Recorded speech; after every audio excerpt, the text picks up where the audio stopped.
Today marks a milestone in a dream facilitated by hundreds of cardiothoracic surgeons, AATS members, and staff.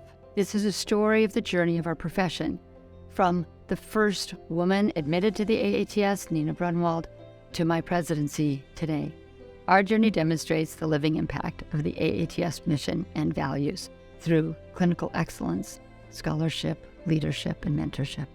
This is our thank you to all of you in the audience who have made it possible, and we'll be forever indebted to you. Thank you.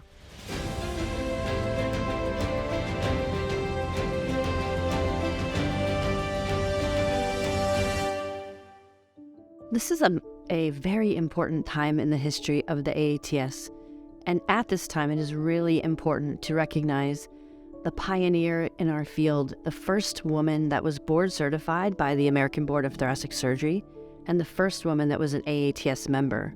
That's Nina Starr Braunwald. From 1967 to 1988, there were no more female members of the AATS. My first AATS meeting, I think it was right after I took my first job at Stanford in about 2002 or 2003. I have to admit, I didn't feel like I totally belonged.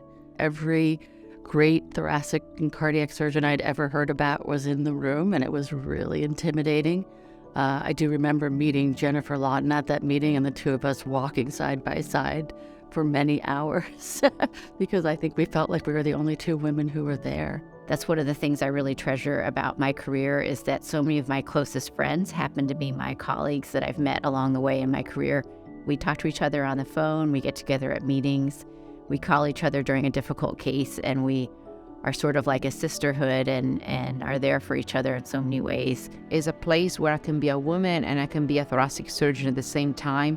I can talk about issues with family and kids, and also about a very difficult case. I found a lot of amazing women that have encouraged me in my career and supported me, and I don't think I would have been here without them.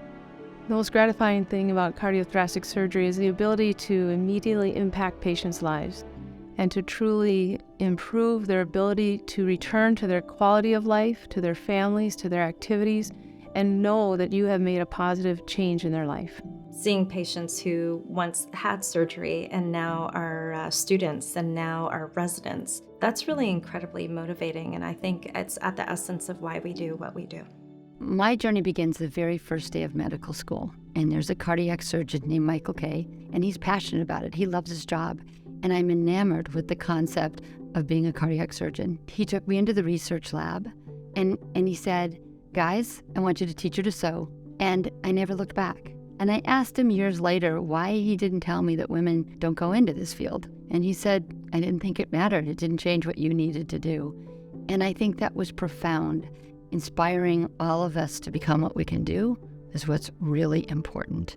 Throughout my medical school and my residency, I've had great mentors. My way of giving back to them and thanking them is to try and bring other people like me up in the field.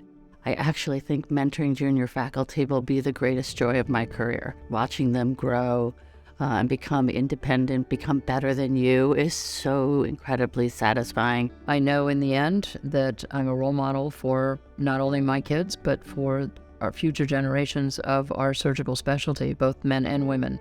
Diversity is one of the pillars, if you will, of excellence for any organization, any institution, any entity, that we like to cultivate diverse opinions, diverse perspectives, and that's really the only way that we can try to innovate and provide the best care for our patients. Our patients are diverse, and therefore the people taking care of them should be diverse as well. I think that is an important part of improving the society, improving patient well-being, improving care being provided in hospitals. I've always worked with very strong women leaders as surgeons, and it made me feel that this is where I belong and that I have the ability to follow in their footsteps and to truly lead in the most positive, invigorating, and engaging way possible. When you're a junior faculty, to walk around and kind of see all the icons, it's just an incredible experience. It is very important for the young surgeons to see female and minorities lead surgical subspecialties. It is not when you have a leadership position, it's not really about you anymore. It's about the people who you inspire to be the next generation of leaders. So this is why I'm grateful to the AATS for making this imagination a reality. I'm excited for this next generation of surgeons, and I think to myself, what an amazing world that we're passing along to them and that they are otherwise inheriting, and they're going to take that baton and keep running, and the sky's the limit from here on out. It's really evolved over the last 20 years to be a very different organization, yet it has maintained its really strong commitment to academics and, the best of the best. It's just amazing how in 20 years the best of the best looks so different.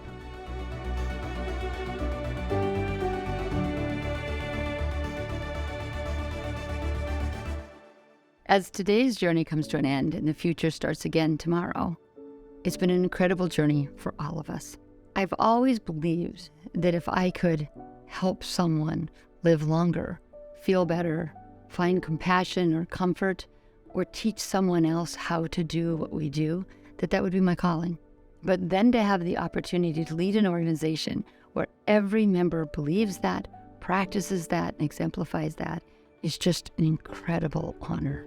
All of you should be very proud for being part of this profession, for what you've created, and for what you do every day. And I want to thank you for being part of the AATS.